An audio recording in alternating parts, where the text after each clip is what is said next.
Hello everyone, welcome to my channel TV tele talks में आप सभी का बहुत स्वागत है। तो मैं आ गई हूँ आपकी अपनी फेवरेट स्टोरी जादू तेरी नज़र का आज का एपिसोड लेके। आज का एपिसोड बहुत ही धमाकेदार होने वाला है, तो प्लीज़ वीडियो में एंड तक जरूर बने रहें। चैनल पे नए हैं तो चैनल को सब्सक्राइब कर लें और बेल आइकन को प्रेस करना बिल्कुल ना भूलें। एपिसोड की शुरुआत में हम देखने वाले हैं जहाँ पे देखेंगे कि गौरी को सच पता चल जाता है उसके माँ बाप के कातिलों का, तो उसे बहुत ही बुरा लगता है। और तभी यहाँ दूसरी तरफ देखते हैं हम कि विहान होता है, वो गौरी से कहता है कि गौरी, मैं अभी हमारी जो कॉन्ट्रैक्ट है वो तो ख़त्म होने वाला है, तो इसीलिए मैं उसे रिन्यू करने की सोच रहा था। और मैंने उसमें बहुत सारे क्लॉज ऐड किए हैं और जो भी कुछ चीज़ें हैं जो सुधार की, तो मैं तुम्हें बता देना चाहता हूँ जो कि बहुत ही स्पेशली है। और तुम्हें बताना है तो तुम अच्छे से सुनना, और अगर तुम्हें कुछ भी चेंजेस करना हो तो तुम मुझे बता सकती हो। तो यहाँ पे हम देखते हैं, वो बताता है पहला क्लॉज कि हम दोनों अब एक दूसरे को कभी भी ये किसी भी तरीके से, जो हम ऊटपटांग नाम लेते थे, राक्षस, भूतनी और ये लड़के और इस तरीके से नाचने वाली, बदतमीज, ये सब नामों से हम नहीं बुलाएंगे एक दूसरे को, एक दूसरे के नाम से बुलाएंगे। और अगर किसी ने भी एक भी क्लॉज को फॉलो नहीं किया तो फिर उसे पनिशमेंट मिलेगा। और दूसरा क्लॉज है जिसमें हम एक दूसरे को, जो उससे कोई भी वादा करके, कोई भी प्रोमिस करके, लीगल तरीके से उसमें कोई भी कुछ ऐड करके हम उसे तोड़ने की कोशिश नहीं करेंगे। जो भी वादा करेंगे तो उसे निभाएंगे।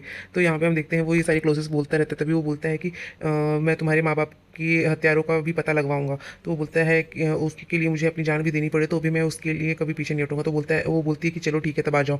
तो यहाँ पे हम देखते हैं जैसे ही वो आती है तो यहाँ पे सभी इकट्ठे बैठे रहते हैं। तो वो बोलती है कि मम्मी जी कहाँ पे हैं। तो जैसे ही उसकी माँ वहाँ पे आती है तो वो बोलती है कि माँ,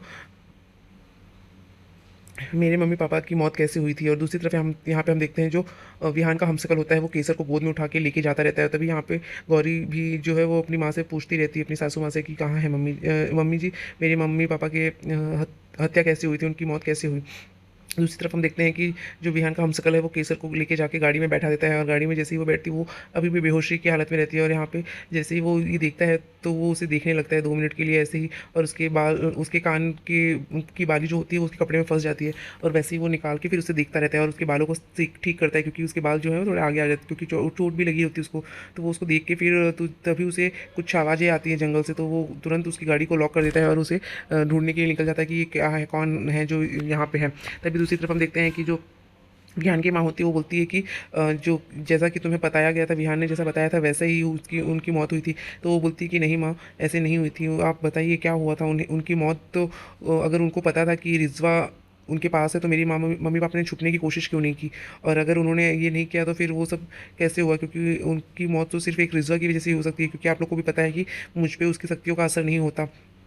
तभी यहाँ पे हम देखते हैं कि गौरी जो होती है वो बहुत ही इमोशनल रहती है, क्योंकि उन्हें उस जो गौरी होती है उसे अपनी सासू के ऊपर बहुत ही भरोसा होता है। पर उसकी ये गद्दारी देख के वो बहुत ही शॉक्ड रह जाती है, क्योंकि उसे बहुत तकलीफ होती है। और यहाँ पे हम देखते हैं कि वो उससे पूछने की कोशिश करती है और वो बताती है कि उनकी मौत कोई हादसा नहीं था, उनकी गद्दारी थी, वो गद्दारी की वजह से मारी गई थी। तभी यहाँ पे हम देखते हैं तो सब लोग पूछते हैं कि किसने की गद्दारी। तो वो उसकी मम्मी की तरफ इशारा करती है। और जैसे ही विहान इशारा जो होता करती है है वो तो बोलता वो है कि ये तुम क्या कर रही हो गौरी, क्यों ऐसा कर रही हो, मेरी मम्मी ने ऐसा नहीं किया, मेरी माँ ऐसा कर ही नहीं सकती। तो वो बोलती है कि नहीं, तुम्हें कोई गलतफहमी हो रही है। तो वो जो गौरी होती है वो सब बताती है कि रिजवा ने मुझे रिजवा हूँ मैं, तो मुझे पता था कि, और यहाँ पे मैं ये अंगूठी देख रही हूँ तो मैं किसी का हाथ भी छू लेती तो मुझे उसकी सारी बात से, उससे जुड़ी सारी बातें याद आ जाती है और सब साफ साफ दिखने लगता है। तो आज जब मैं उस कुएं के पास गई थी तो वहाँ पे उसका हाथ, कामिनी का हाथ दिखा मुझे। और जैसे ही मैंने उस हाथ को पकड़ा तो सब कुछ मुझे साफ साफ दिख रहा था कि आपने ही गद्दारी की थी, आपने ही उनको बताया था कि मेरी माँ कहाँ पे है।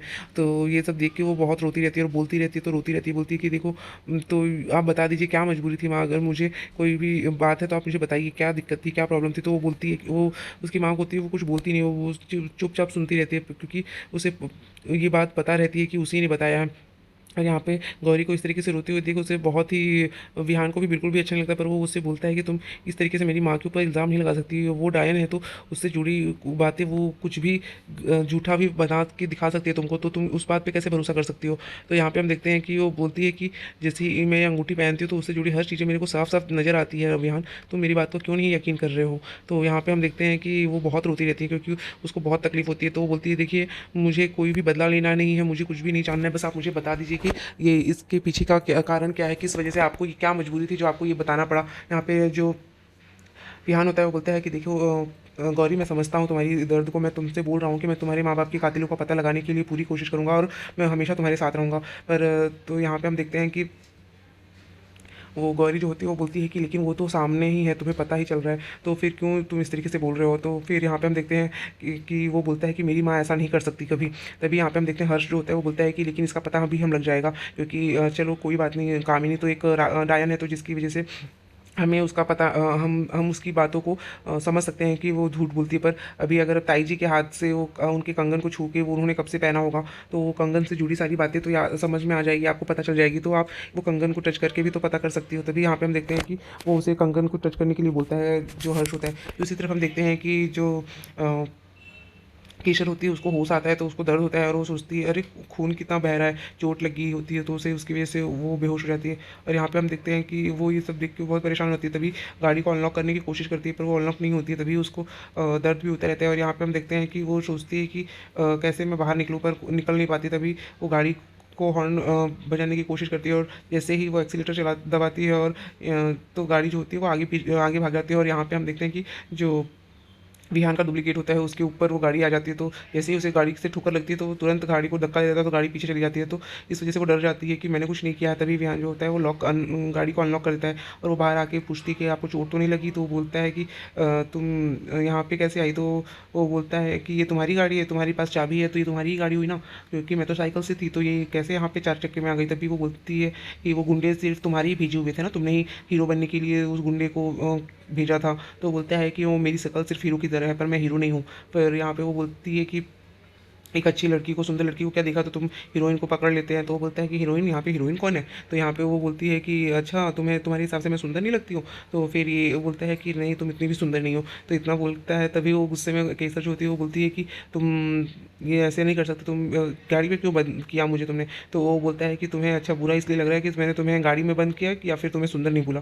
तो फिर वो फिर से इस तरीके से बोलती है। तो यहाँ पे दूसरी तरफ हम देखते हैं जो एक पिंजरे में एक बगुला रहता है, जिसके अंदर केसर की जान बसती है, और जैसे ही वो उसे मारने जाता है तो यहाँ पे केसर को डर लगने लगता है कि कोई उस बगलू पर प्रहार करने जा रहा है। और जैसे ही उसको एक चाकू लगती है तो यहाँ पे केसर को भी चोट पहुँचती है, और वो चिल्लाने लगती है कि हेल्प मी। तो यहाँ पे उसको बहुत तकलीफ होती है, उसके हाथ से खून निकलने लगता है। तभी यहाँ पे हम देखते हैं कि विहान जो होता है वो आ जाता है, और यहाँ पे जैसे ही वो उसको देखता है तो रोने लगती है, उसको गले लगा के रोने लगती है और बोलती है कि मेरी हेल्प करो। और फिर वो उसे गोदी में उठा के लेके जाता है, और वो रोती ही रहती है। तभी यहाँ पे हम देखते हैं कि जो केसर होती है फिर से उसे चक्कर आने लगता है, वो फिर से बेहोश हो जाती है। और यहाँ पे जो विहान का हम शक्ल होता है वो उसे लेके जाता है। और यहाँ दूसरी तरफ हम देखते हैं कि जो गौरी होती है वो अपनी मम्मी जी को बोलती है कि मम्मी जी, मुझे कोई भी किसी भी तरीके के से आपसे कोई सिकवा गिला नहीं है, पर मैं एक बार ये सच जानने का हक तो मेरा है ही ना कि मेरे माँ बाप का की मौत कैसे हुई थी। तो फिर वो जैसे ही उसे टच करने के लिए जाती है, तो जो विहान की माँ होती है वो उस समय चक्कर आने का नाटक करने लगती है, और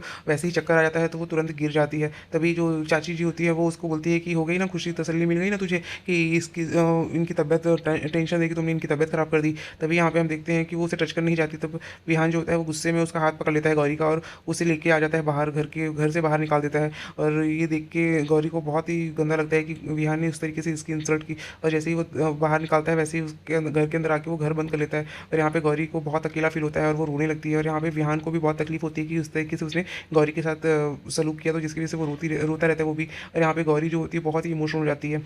तो आज के एपिसोड में बस इतना ही है फ्रेंड्स, मिलते हैं नेक्स्ट एपिसोड में, जहाँ हम देखेंगे कि विहान का हमशक्ल जो है उसके सामने आएगा और वो उसको चाकू मार देगा विहान को। तो जैसे ही वो चाकू मारता है तो वो विहान जो होता है वो गौरी को याद करता है, और ये गौरी एक सपना देखती रहती है। तभी वो सोचती है कि विहान ही विहान को मार रहा है, ये कैसा सपना है, क्या मुसीबत आई है विहान पे। तो गौरी को ये सब जैसे ही पता चलता है तो वो बहुत ही इमोशनल हो जाती है, और उसे ऐसा लगता है कि उसे वापस से विहान के पास जाना चाहिए, क्योंकि उस परिवार को, विहान को और सबको, उनके परिवार को रिजवा की ज़रूरत है, और गौरी ही है वो रिजवा जो सबकी मदद कर सकती है। तो यहाँ पे हम देखते हैं कि जो गौरी है वो वापस वहाँ उसके पास जाने का फ़ैसला लेगी। तभी हम दूसरी तरफ देखेंगे जो विहान का डुप्लीकेट है वो उस केसर के साथ मिलके फिर से विहान को मारने की और रिजवा को भी ख़त्म करने की पूरी कोशिश करेगा। तो आज के एपिसोड में बस इतना ही फ्रेंड्स, मिलते हैं नेक्स्ट एपिसोड में, तब तक के लिए bye bye, take care, Radhe Radhe, अपना बहुत ध्यान रखिएगा। होप सो आपको वीडियो अच्छी लगी हो। चैनल पर नए हैं तो चैनल को सब्सक्राइब करना, बेल आइकन को प्रेस करना बिल्कुल ना भूलें। Thank you.